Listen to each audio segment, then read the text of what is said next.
Die vlees wil homself, hoe sal ons sê, hierso regverdig. Maar Petrus kom en hy sê, Here, ja, okay, ek stry met jou, ek het heel nag vis gevang, niks gevang nie. Ek wonder wat wil hierdie ou nou eintlik sê, wie is die visserman hierso? Maar okay, kom ons doen dit nou maar net.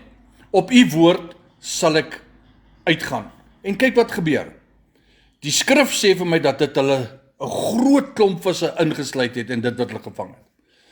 En weet jy wat, in Johannes 2 sien ons dieselfde ding uitspeel hierso.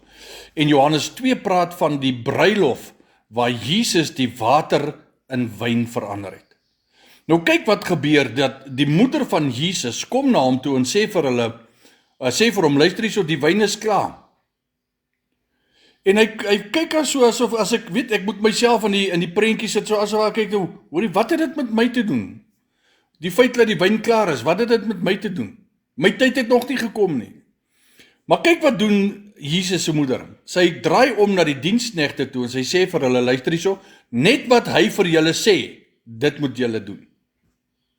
Nou, ek het die naweek so 'n bietjie, omdat ons in die bar opset kerk hou, het ek so 'n bietjie die bar opset gebruik en ek het 'n voorbeeld gemaak en ek het gesê dat as die drank wat in die bar is op 'n Saterdag of 'n Vrydag aand moet klaar raak.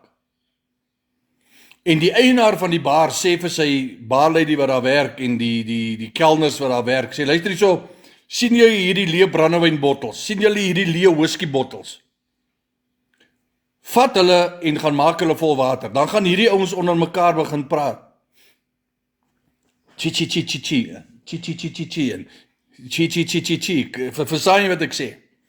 Nou sit ek myself in die posisie as 'n vlieg teen die muur, as ek dit so kan stel, by die bruilof waar Jesus nou teenwoordig is. En hy sê, hy gee opdrag vir die werkers, die kelners by die bruilof.